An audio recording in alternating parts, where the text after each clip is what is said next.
이제 as is를 갖다가 설명할 때 크게 세 가지를 갖다가 분석한다라고 얘기를 했고, 제일 첫 번째가 우리가 지난주에 했던 관계자 분석을 했고요.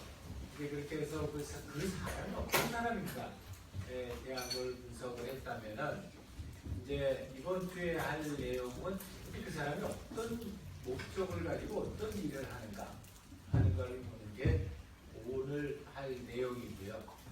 그 다음에 다음 주에 할 내용은 그런 사람들이 어떤 환경에서 어떤 맥락에서 이런 일 또는 작업을 하는가 하는 걸 갖다가 분석하는 맥락 분석을 진행을 합니다. 그래서 이렇게 해서 관계자 분석, 그 다음에 과업 분석, 그 다음에 맥락 분석, 이렇게까지 해서 이제 세 가지를 모아서 우리가 분석 파트를 마무리하게 돼요.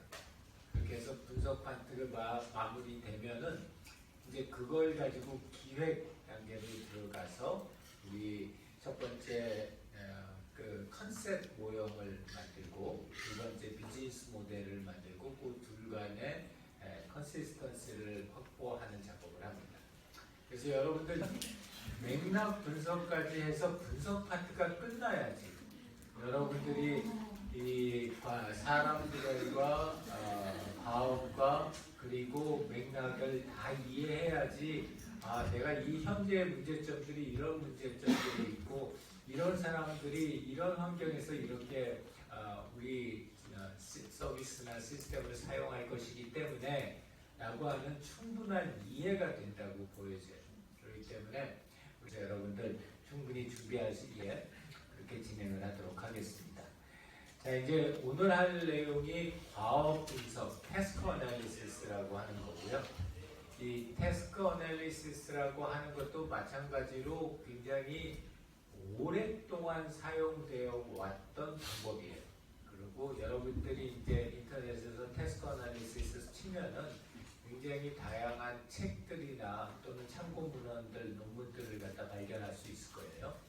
그래서 그렇게 많이 이런 것들 갖다 했던 거는 그 사람적인 특성도 중요하지만 그 사람들이 어떤 목적을 가지고 어떤 일을 하느냐라고 하는 게 우리가 이제 그걸 도와줄 수 있는 시스템을 만드는데 굉장히 큰 영향을 미치기 때문에, 그래서 태스크 어널리시스를 어떻게 하느냐에 대한 이야기들을 갖다 굉장히 많이들 합니다. 그랬을 때 이런 태스크 어널리시스를 갖다 할 때 크게 절차상으로 보게 되면은 첫 번째 우리가 컨텍스추얼 인콰이어리를 포함해서 자료를 수집하는 단계가 있어요. 아까 우리 관계자 분석 때도 얘기했지만 이 분석 단계에서는 많은 데이터를 갖다 수집하는 게 훨씬 더 중요해요. 그래서 첫 번째 어떻게 과업과 관련된 데이터를 우리가 수집을 할 거냐라는 거에 대한 이야기가 있고, 그럼 그렇게 수집된 데이터를 어떤 형태로 정리해서 나중에 우리가 컨셉을 만들어내거나 비즈니스 모델을 만들어낼 때 어떻게 활용할 거냐에 대한 이야기를 갖다가 할 수 있어요. 그래서 그 크게 보면은 그렇게 두 가지 파트로 나눠진다고 볼 수 있고요. 다시 한번 또 강조하는 거지만 분석 단계 때에는 발로 많이 뛰어다녀요. 그래서 많이 사람들을 만나서 인터뷰도 하고, 실제로 그 사람들이 어떤 일을 하는지 관찰도 하고, 그 사람들이 처한 상황이 실제로 어떤지에 대한 데이터도 수집을 해서 그런 데이터들이 많이 모여졌었을 때 여러분들이 만들어내는 기획의 깊이나 구체성이 훨씬 더 높아진다 라는 걸 갖다가 강조를 하고 싶어요. 그래서 많이 움직여야 된다, 분석 단계에서는. 그래서 과업 분석이라고 하는 거를 우리 일단은 중요한 개념에 대해서 이야기를 하고, 거기서 여러분들에게 질문과 코멘트를 할 수 있는 시간을 갖도록 할게요. 그래서 거기까지 먼저 진행을 하는데, 그래서 과업 분석이라는 건 결국 어떤 일을 어떻게 수행하느냐, 왜 하느냐, 이런 거에 대한 걸 갖다가 궁극적으로 이 사람들이 뭘 달성하기 위해서 이런 과업을 갖다 수행하느냐 하는 것들을 갖다가 분석을 하게 됩니다.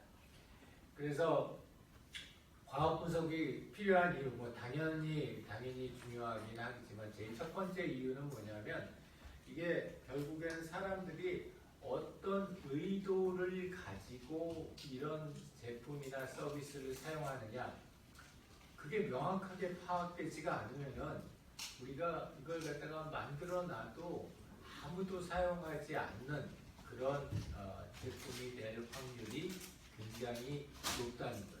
우리 아까 유용성이라고 하는 거에 대해서 우리 그 HCI의 3대 원칙 중에 하나로 유용성이라고 하는 거에 대해서 이미 이야기를 했는데, 결국 유용성이라고 하는 거는 사람들이 가지고 있는 목적에 얼마만큼이나 부합되는 그런 우리 시스템이냐 하는 걸 가지고 유용성을 하는데, 아주 생뚱맞게, 물론 처음에 개발할 때 입장에서는 정말 이게 큰 도움이 될 거다라고 생각을 했는데, 나중에 가서 보니까 개발하는 사람들만 그게 중요하다고 그러지 실제 사용자들 입장에서는 하나도 중요하지 않아요. 그래서 만들어 놓고 전혀 사용하지 않는 그런 경우가 있어요. 내가 어저께는 이 스타트업 대표가 하는 일 중에 가장 큰 일은 나가서 동구에 오는. 그래가지고 이제 어저께도 밤늦게 한 9시 반까지인가 하여튼 다른 사람들 만나서 이야기를 갖다가 나누다 왔는데, 굉장히 재미있는 얘기를 갖다 하나 들었어요. 그 의도랑 관련돼서. 이거 이제 Continuous Glucose Monitoring이라고 CDM이라고 여기 판에다가 이렇게 딱 부착하면은 다이어트 하는 사람들도 그렇고 특히 이제 당뇨병 환자분들이 뭘 먹었을 때 혈당이 확 올라가는지 이제 그걸 갖다가 실시간으로 측정할 수가 있어요. 그래서 굉장히 히트 상품 중에 하나예요. 그래서 미국에서도 이제 한 3개 정도 회사가 이 Continuous Glucose Monitoring 디바이스를 갖다 만들었어요. 이걸 갖다가 한국에서 일반 대중한테 팔겠다 해가지고 가지고 와가지고 써봤어요. 보긴 했어. 네. 근데 이제 그게 별로 그렇게 잘 안 되는 거예요. 잘 안 되는데 그 잘 안 되는 걸 갖다가 그 막 비싼 돈 들여가지고 가가지고 외국 회사랑 전략적 협약 맺고 엄청난 많은 로열티 주고 가져와가지고 데이터를 다 받아가지고 했는데, 막상 딱 까놓고 나서 사람들한테 쓰라고 그랬더니 구태여 그것까지 해가지고 내 당이 올라가는지 안 올라가는지 그것까지 봐가면서 내가 꼭 다이어트를 해야 될까, 뭐 이런 생각들을 많이 하더라고요. 그래서 뭐 한 몇천 건 몇만 건 이렇게 사용자 케이스가 나오긴 했는데, 그걸 위해서 만들었던 개발 투입된 거라든지 또는 그 라이센스를 받기 위해서 했던 것들 자체가 뭐 상대적으로 이렇게 도저히 커버가 안 되는 그런 상황이 된 거죠. 그래서 이제 그런 거 같은 게, 그래서 당연히 열심히 했겠지만 이게 이제 신기술이라는 걸 갖다가 가지고서 그 신기술을 빨리 다른 사람들보다 먼저 한국에다 도입해서 이걸로 서비스를 제공하겠다라는데 너무 포커스를 하다 보면 정말로 다이어트 하는 사람들이 혈당 관리를 그 정도까지 하고 싶을까? 그 사람들이 그런 목적과 의도가 과연 거기까지 갈 수 있을까? 하는 거에 대한 확인이 조금 더 필요하지 않았을까? 물론 이제 앞으로 지나가면서 좀 다른 양상으로 바뀔 수도 있긴 하겠지만, 제일 첫 번째 그 서비스를 갖다 런칭할 때는 그런 점들이 조금 기대 이하였다. 그 다음에 두 번째 같은 경우에는 이제 굳이 이런 과업 분석을 할 필요가 있냐라는 것 중에 하나가, 이미 매뉴얼에 다 나와 있는데 회사도 가면은 어떻게 그 일을 갖다 해야 되느냐에 대한 매뉴얼이 다 나와 있고, 제품이나 서비스에도 우리 걸 갖다가 어떻게 사용해야 되느냐에 대한 매뉴얼들이 다 나와 있는데 굳이 이걸 갖다가 할 필요가 있느냐? 사람들이 어떻게 쓰는지 물어보고 관찰하고 이럴 필요가 있느냐 하는 거예요. 근데 이거에 대한 이야기는 우리가 이제 명시적 지식하고 묵시적 지식, implicit knowledge하고 explicit knowledge로 나눠지는데, 지금까지 30년 동안 HCI를 하면서 내가 느꼈던 가장 일반적인 현상 중에 하나는 사람들은 절대로 쓰라는 대로 안 써요. 그러니까 이렇게 쓰라고 아무리 그 매뉴얼로 잘 적어놓고 이야기를 했다고 할지라도 실제로 사람들이 어떤 의도를 가지고 실제로 어떻게 사용하느냐 라고 하는 거는 매뉴얼에 적혀져 있거나 이런 거하고는 굉장히 다르다라는 거예요. 그래서 꼭 이런 과학 분석을 직접적으로 해볼 필요가 있다라고 이야기를 합니다. 그래서 아까 얘기했던 것처럼 명시적인 지식과 묵시적인 지식은 이렇게 상당히 큰 차이를 가지고 있고, 우리 가끔 가다가 이렇게 가서 보면은 시스템이 잘 안 돌아가요. 그럼 어떻게 할까요? 막 이러면은 가장 빈번하게 나오는 말이 설명서를 잘 주겠습니다. 이렇게 나와요. 근데 우리가 실제로 가서 보면은 설명서 읽고 시스템 사용하는 사람이 그리 많지 않아요. 나는 사실은 다 읽어보는데, 너무 재밌어서 다 읽어보는데, 근데 나 같은 사람이 그렇게 많지 않다고 그러더라고요. 그렇기 때문에 이런 명시적인 지식뿐만이 아니라 사람들이 일상생활에서 가지고 있었던 일반적인 상식을 가지고 우리 제품을 어떻게 사용할 것이다 라고 하는 것들이 잘 먹히지 않는다. 그렇기 때문에 실제로 우리가 과학 분석을 해봐야지 그 사람들이 명시적으로 가지고 있는 지식은 어떤 지식인데 거기에 더해서 묵시적으로 가지고 있는 행동이나 지식은 어떤 것들이 있는지를 우리가 판단해낼 수 있다라는 거고요. 이런 그 과학 분석의 대상으로 물론 당연히 제일 중심이 되는 것은 사용자죠. 그래서 사용자, 주사용자, 부사용자들 같은 경우에 이런 사용자의 참여 활동을 통해서 여러 가지 활동들을 갖다 할 수 있잖아요. 그래서 그거를 통해서 과연 사용자가 어떤 걸로 어떤 행동을 하고 어떤 일을 하고 또 어떻게 움직이고 어떻게 행동을 취하는지, 이러한 것들이 다 모아져서 그런 내용들을 다 바탕으로 해서 이 사람들은 이런 의도를 가지고 이런 절차에 따라서 이렇게 현재 시스템을 사용하고 있구나 라는 것을 우리가 제대로 이해하는 것, 그것이 굉장히 중요하다는 거고요. 최근에 그래도 굉장히 좋은 점 중에 하나는 우리가 이런 스마트폰이나 또는 스마트워치 같은 웨어러블이나 또는 이런 각종 센서들이 많이 만들어지기 시작하면서 과거보다는 훨씬 더 정확하게 사람들의 이런 행위들을 갖다가 잡아낼 수 있는 그런 시스템이 완비가 됐어요. 배경이 됐죠. 예를 하나 들면은 어저께 요새 제가 좀 피곤해 보이지 않아요? 얼굴이? 어저께는 이제 아침에 11시서부터 12시까지 이제 과제 제안서 발표를 하러 갔어요. 그래서 이제 나랑 우리 여기 신촌 세브란스 병원의 심혈관 센터에 계시는 우리 심혈관 심장재활센터장하고, 그 다음에 여기 우리 스포츠 응용학과의 전영관 교수님이라고 우리 운동 프로그램 만드시는 분하고, 그 다음에 이제 센서를 갖다 만드는 센서 업체 그 개발팀장하고 같이 가가지고 양재동에 가서 그 뭐를 갖다 어저께 제안을 해서 정부에 뭘 제안을 했냐면, 그 이제 우리가 소위 말 심근경색이나 그러니까 심장마비가 오거나 여기에 또 부정맥이 심하거나 아니면 심방세동이 심하거나 이런 분들을 우리가 이제 그분들의 심장을 제대로 이렇게 뛰게 만들어 드리는 그런 걸 갖다가 심장 재활이라고, 하트 리해빌리테이션이라고 그러는데, 이게 굉장히 중요한 게 심장 재활을 갖다 잘해서 이 심혈관 상태가 좋아지면은 병원에 자주 재입원을 안 하셔도 되고, 그리고 그렇게 하고 나서 이 사망률도 훨씬 떨어져요. 그렇기 때문에 이 굉장히 중요한 건데, 이게 이제 어르신들 주로 70세 이상, 65세, 70세 되시는 분들인데, 이제 그렇게 돼서 이렇게 스텐트 같은 걸 하나를 갖다가 여기다 삽입하고 가시면은 딱 그날만 운동하시고 그 다음 날부터 다시 예전과 동일하게 가시는.